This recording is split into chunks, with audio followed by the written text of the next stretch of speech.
Today I'm riding a Grand Prix dressage horse for the first time. This is US dressage rider Anna Buffini, and she's going to tell us a little bit about Diva today. This is Diva. She is an 18-year-old Hanoverian. I got her during COVID just off of a video, which you should never do. And she just turned out to be a miracle mare. So she's taken me to 2 World Cups.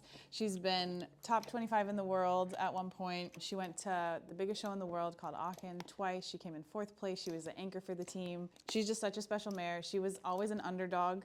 And I think just with a lot of love and a lot of hard work, she was able to shine. I have a wonderful trainer who's helped me just make her one of the best horses in the world. So she's changed my life forever, and I'm so excited for her to teach Madison today. Okay, awesome. Perfect. Let's do it. First thing, we always start with the sugar tax. So you get on, and as you can see, Diva expects her sugar on the right side, and then the left side, and then they can go. But it just helps them stand at the mounting block. If you don't like sugar, you can use sugarless treats. But I used this for a horse that was rearing a lot and was dangerous to get on, and it helped me a lot. Okay, so this walk you just want to have nice and relaxed, nice and stretching. You always want to think of marching with your horse. My style of training is always focusing on the basics, focusing on your foundation.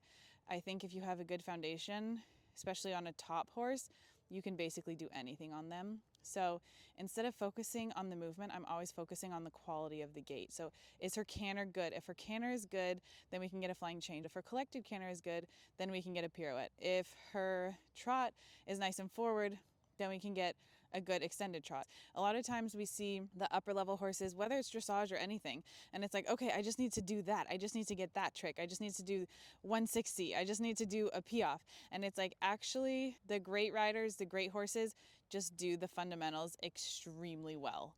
And the basics are where Grand Prix movements come out of. So that's why us trainers always harp on you guys doing the basics so well, because we know how important it is. And to me, like, I've done so many disciplines in the last year, and that's really the thing that has crossed over the most for me. Number one is that dressage is really the base of all good riding. Like, if you can ride dressage, you can ride anything well. Pick up your trot, so you're going to want to shorten your reins, and you always want to think that she stays in front of your legs. So right there, see when she stops a little bit when you pick up your reins? Again, you've never done this before, so I'm not expecting it to be perfect. It's not even realistic to be like, oh, dang it, I didn't do it perfect, right? It would be like me getting on a jumper. I've jumped 5 times in my life, and I'm like, I didn't see the distance. I am so disappointed in myself. It's like, yeah, be okay with being a beginner and just figuring it out. No pressure, no stress. So you want to think of keeping your elbows bent. Your position is so important for dressage. Your horse actually mirrors your position. They find your position. I don't change my position to fix my horse. My horse is fixed by me keeping my position strong. So you want your shoulders back, your hips loose, moving with the horse. Your abs are tight. Your abs will be on fire. We use our legs more than most sports, I'd say, most horse sports. At least that's what I've gotten feedback from a lot of riders. The fun thing about dressage is, like, there's so many buttons on the higher level horses. Like, I use so many different combinations for different things on different parts of my leg, like my seat, my thigh, my knee, my upper calf, my lower calf, my foot, my spur. Like, they all can mean different things when I put them in different combinations. Dressage is so much about feeling the horse. You want to feel her through your seat, how she's moving in her back. You always want to feel like her back is up underneath your seat, that it's not dropped, and you want to start getting her a little bit rounder on the bit. So you want to make sure you kind of gently help her stay on the bit. So keep your reins straight. Don't let go, because she needs that communication. Your reins are your telephone line. If your reins are dropping, you've lost the connection. There, that's it. Good. Now soften your hand a little bit towards her mouth. Yes, there. Now start your trot. So you always want to think of pushing their hind leg towards their nose. And Diva likes to curl. I've known this horse since she was a baby. I know the owner. She's never had drawing. She's never been treated badly. Some horses just like to curl, and it's our job to push their nose out. A lot of times the internet says, oh, the horse is curling, that's terrible. It's like, no, some horses actually, just how their anatomy is, they're built to be a little curly, and our job is to push their nose out. But we're not going to stress if she curls. We're just going to push the nose back out again. That's beautiful. Good. So right now you want to think of her rhythm, her tempo. How does she feel? You want one step the same as the next. Dressage, you want it to look absolutely perfect and flawless, and like you're not doing any work while you're actually dying up there. You're giving so many little aids to help keep your horse together. Beautiful. How does that feel in the snaffle? Yeah. Yeah, it looks beautiful. Right now we're in our warm-up, which means she's a little bit looser, a little more stretchy, a little more on the forehand. We want to slowly get her to where she's sitting a little more, to where she's collected. You want her hind legs to bend a little bit more. Is she on your aids? If I give a little aid, my horse needs to react 100% because I have so many movements. If my horse is behind me, then I'm already lost my movement. And that's the difference between first and last place, is literally sometimes one mistake. Beautiful. Change direction. Go on a diagonal. This is your frame. This is your carriage.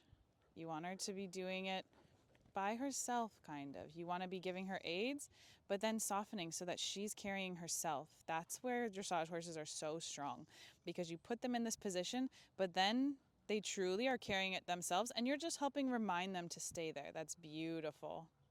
Good. A lot of times with Grand Prix dressage horses, we want to like get on and do all the tricks and all the buttons. But to me, getting the base, doing the foundation work is the key. So we're going to try and play with some movements. But even this right here is going to lead you towards riding a good piaffe passage, a good extended trot, because you're working on keeping her in front of the leg. You're working on your frame. You're working on your half halts. All of these things are going to lead to more movements. This is all leading up to you being able to ride the upper level movements. Beautiful. Let's try some canter. You are not gonna lean your body to canter at all. You're gonna put your left leg forward and your right leg back. That's okay, that's okay. Good girl, that's okay, that's okay. Again, first time trying that, right? She has a gazillion buttons and we just have to figure them out. So you wanna keep your hands a little bit lower and wider. You don't want your hands to be bouncing around too much. You want them to be really quiet, which means your elbows are kind of opening and closing gently. Your abs are tight. She gets stronger, you start to lean forward. You feel that? When they get stronger, you lean back. And you're coming from jumper world, so it's hard, but you want to keep your body straight. You don't turn at all. The good dressage horses are some of the most powerful horses in the world.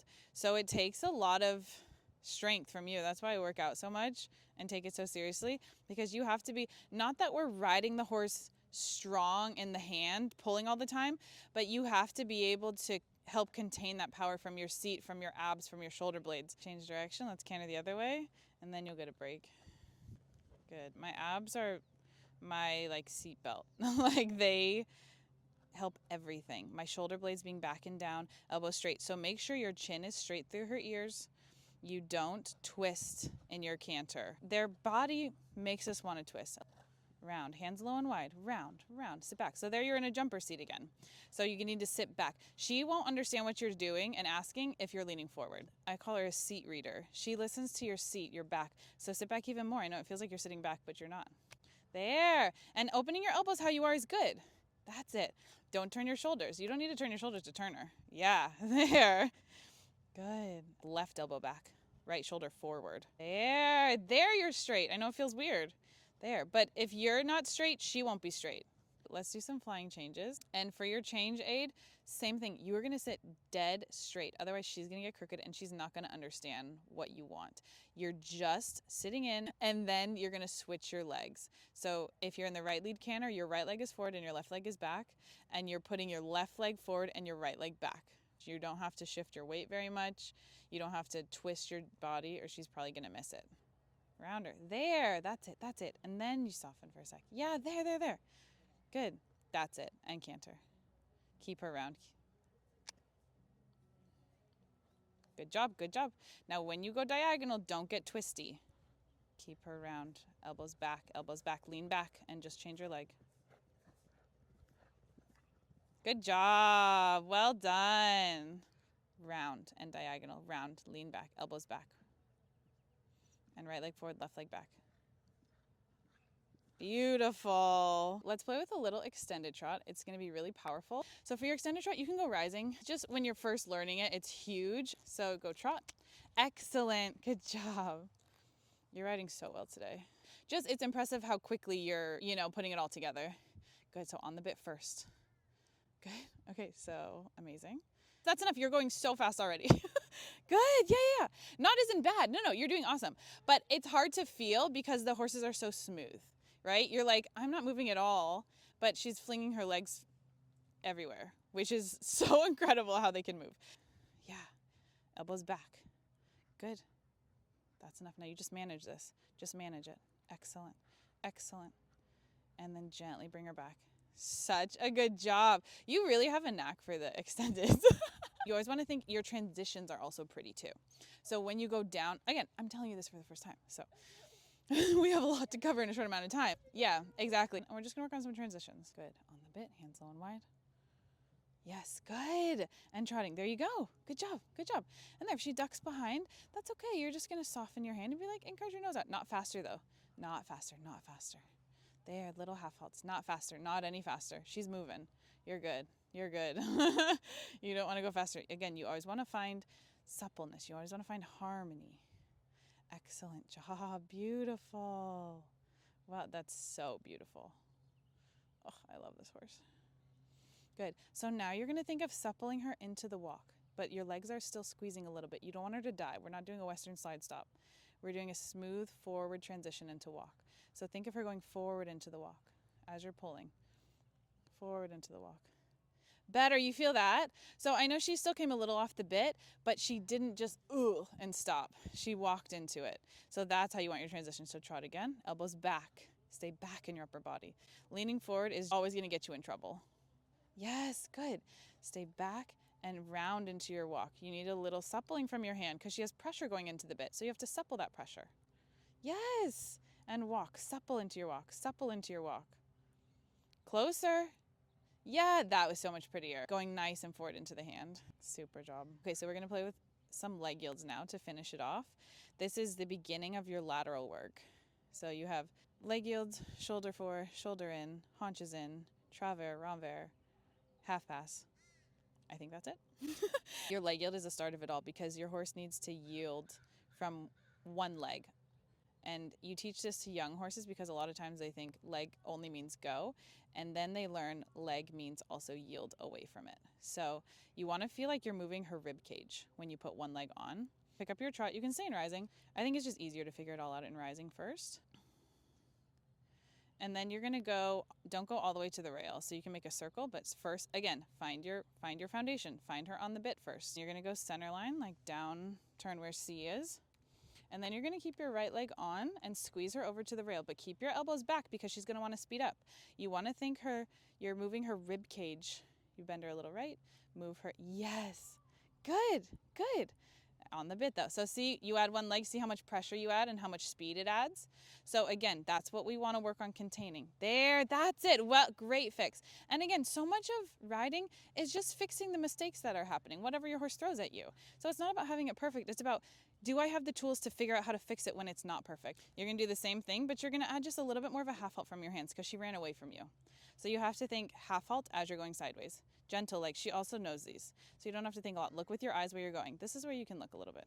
Well done. Think of her right hind crossing under her body towards the rail. A little bit of right flexion. Well done. Well done. Excellent. And that is the key to horse training. It's like, okay, what mistakes did I make? How can I fix it? How can I make it better? Go diagonal, and we're gonna do it from the other side. Same thing. That second leg yield was excellent. So remember what you did there. Yep. Yeah, you're gonna go, it's a right leg yield. So it's off of your left leg. So you're gonna be flexing her a little bit left. And then you're going to think of your left leg squeezing her left leg to the wall. You wanna think of her rib cage moving to the wall too. But you wanna keep her rather parallel. You don't want just shoulders or just haunches. Good, yes, yes, take your time, take your time. Excellent, yes. Well done. Yeah, exactly. There, she came off the bit. You suppled her right back. So good. Turn on the center line again. Last one. My trainer always says, dig deep. By the end, you're tired. Dig deep. Get this. Like you're in a show and you got to get it for a score. So half halt there. Yes. Lean back. Don't lean forward. Yes. Think of her left hind leg squeezing over towards the rail. Well done. Now a good walk transition. Elbows back and down. Don't let her head just pop up. Best one yet. Great job. And soften your reins. Long rein. Big pet. Huge fuss. Such a good job. That was excellent. Really, really good job. And all of these things are going to layer into getting better and better every single time.